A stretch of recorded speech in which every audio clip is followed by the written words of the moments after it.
All hail the undefeated, undisputed, very good boy, Davy Jones.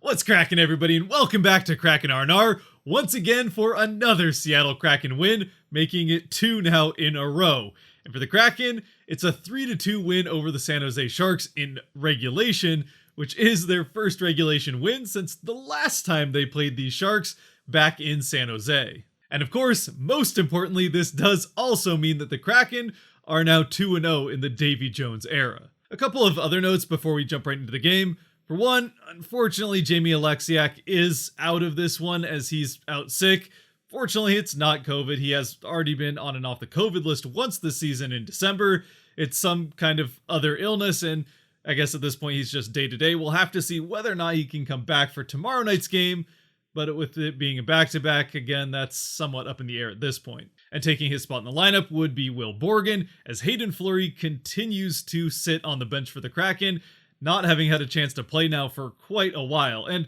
while I like the idea of Borgen having more ice time, it's a little weird to me that they haven't been mixing up that bottom pairing a little bit more like we saw earlier on in the season. On the good news end of things though, Morgan Geekie comes off the IR and is back into this game after that day-to-day, eventually IR injury that had kept him out of the last few games. As well as this being the first Kraken appearance for the recently acquired off of waivers, Carson Kuhlman. Of course, the unfortunate downside of all these moves is that Alex True does get put back on the taxi squad right before another chance to play against his old team in the San Jose Sharks.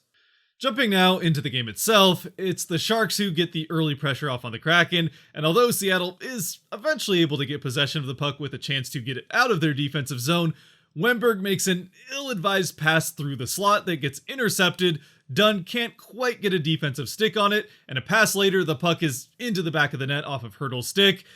and it's 1-0 Sharks just 38 seconds into the game off the first shot. So yeah,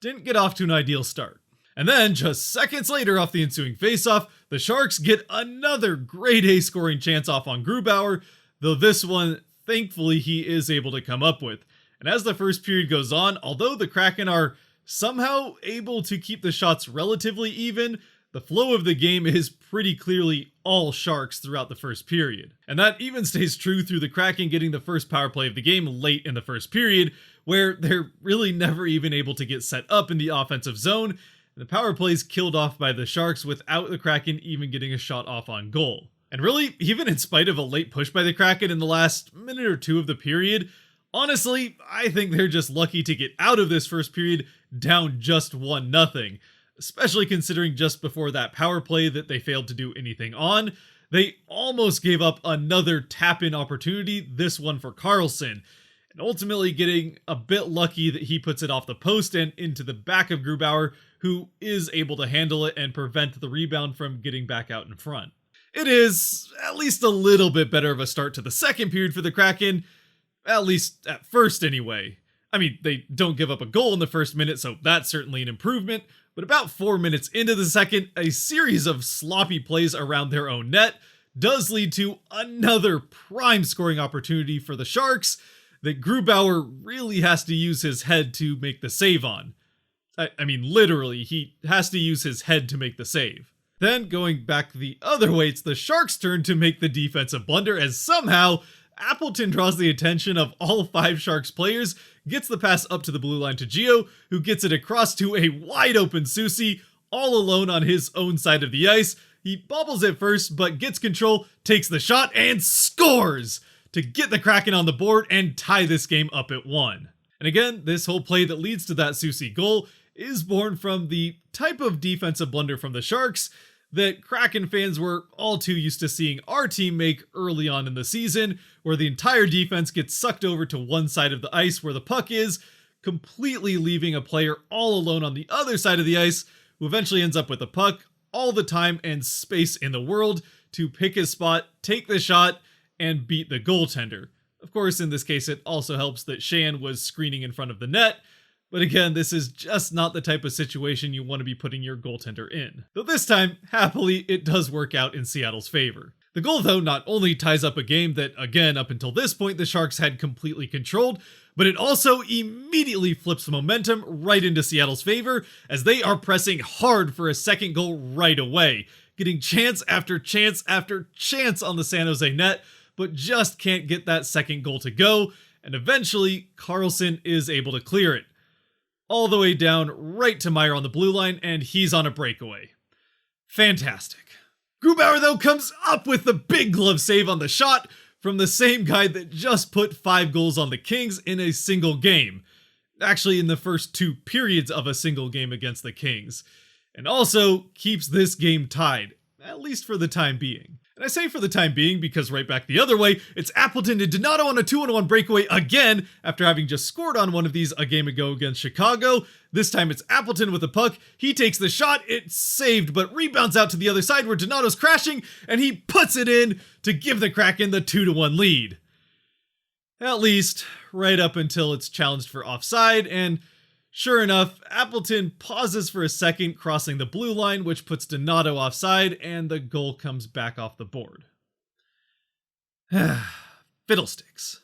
Unfazed, though, by this unfortunate turn of events, the Kraken are right back into the offensive zone off the faceoff, and it's Soucy again collecting a bouncing puck down by the boards, circling up by the faceoff circle where he has to wait for Wennberg to jump over his stick, tapping the puck on the way by, before he takes the shot and scores again for the second time in the period. This time, it's not coming off the board, and the Kraken do have the 2-1 lead. On the play, Wennberg picks up one of the derpier assists you're ever going to see, and for Soucy, it's his first career multi-goal game, again, to this point having both Kraken goals in the game, and both of them in this period. And then, literally right off the ensuing faceoff, just after the puck drops, Geekie, who's just off of injury, catches a stick to the face, and the Kraken are onto the power play with a chance to take the 3-1 lead. This second Kraken power play, though, again, really struggles to get much of anything going, though. At least they do get a couple of shots off in this one. The second one from Gio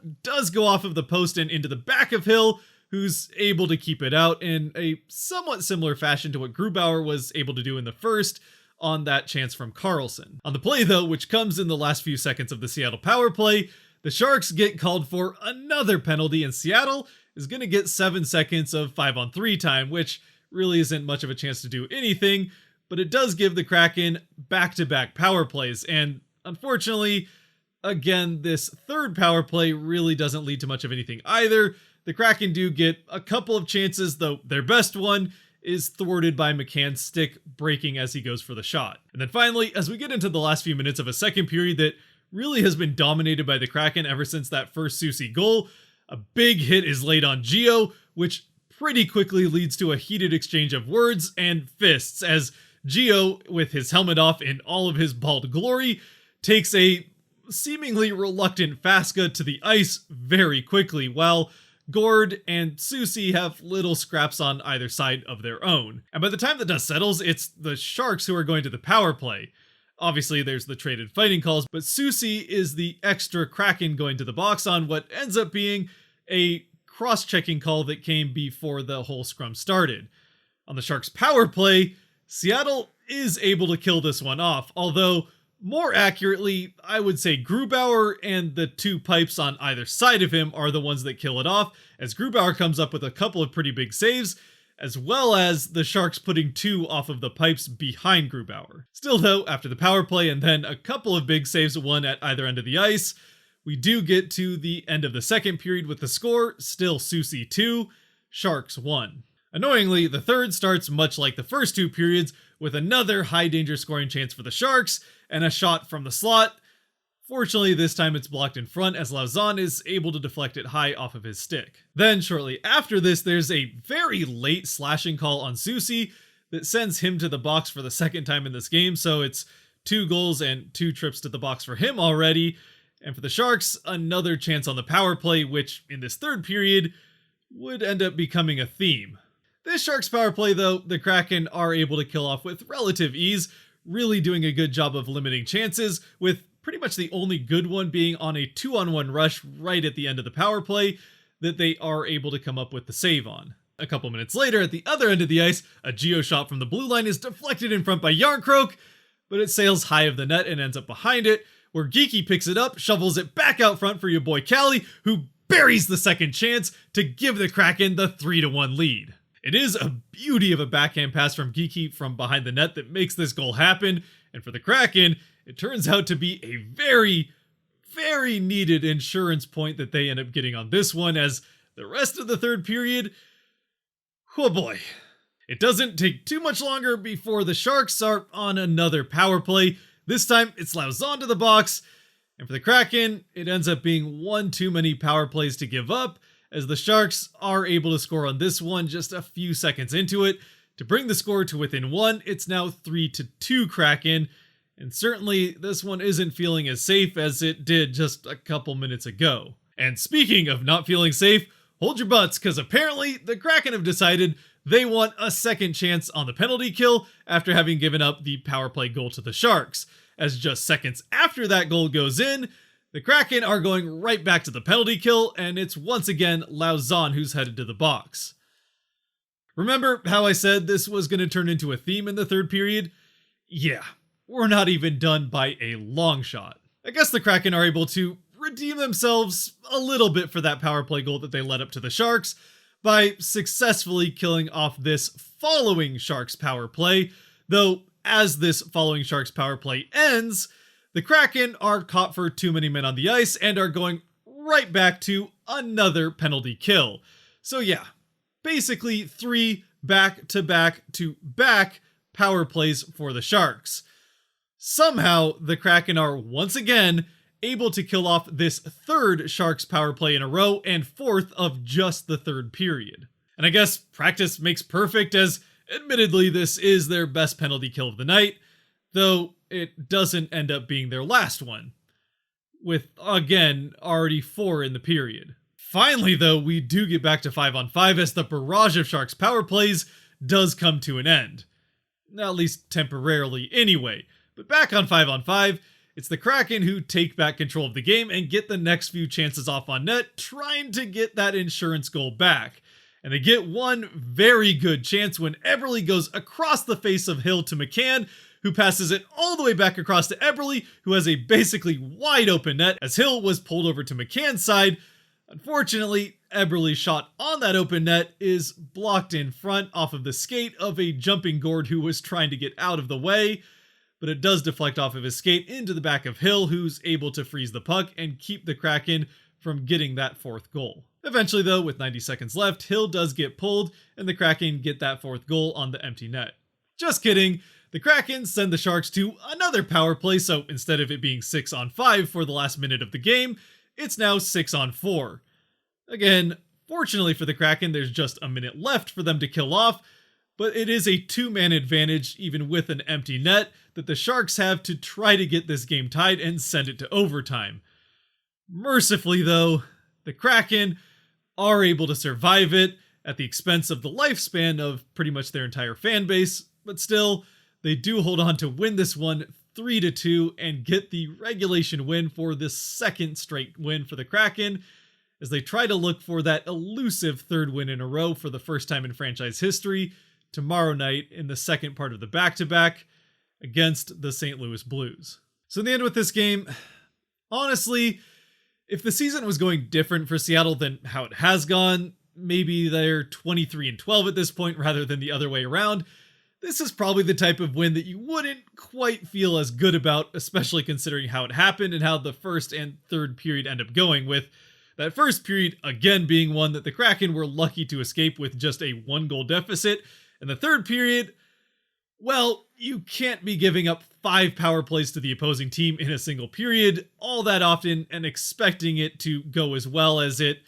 really ultimately fortunately did for the Kraken, as they don't end up blowing the 2-goal lead that they had built. But since we are now about halfway through the season and this is just the 12th win of it, I think we can ignore how the Kraken got the win and just enjoy the fact that they did. Plus, there were some good aspects of the game as well. For one, the Kraken were able to bounce back from that pretty awful first period that they played, and on top of that, Grubauer, for now the second game in a row, absolutely shone in net for Seattle and is the reason that they were able to have that comeback and end up winning this game, at least in regulation, if not win it at all. And of course, obviously, Susie's first career multi-goal game is another big highlight in this one, especially with it coming in the first game that he got to play in the pros with his old teammate and college friend in Carson Kuhlman, who of course has his first game with the Kraken, and I thought actually had a pretty good game for them, again considering it's his first game with a new team.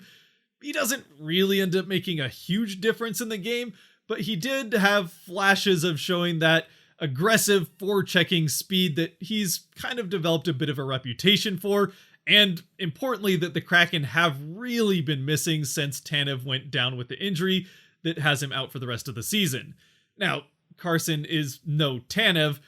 but again, it's a little bit of a step back in that right direction and gives the Kraken a little bit of that energy that, again, they have dearly been missing since losing Tanev. Oh, and of course, we can't forget about the first captain fight, and Gio throwing it down and really throwing it down, dominating that fight in this game. But with that, it will bring us to the end of this one, so if you have made it to this point, thank you very much for watching. If you did like or enjoy this video, there are buttons for that stuff down below that help support the channel. You can also feel free to leave a comment and have another Kraken win party down in the comment section. And until next time, hopefully for the first 3-win streak in the Kraken history, stay safe out there, be good to each other, and go Kraken!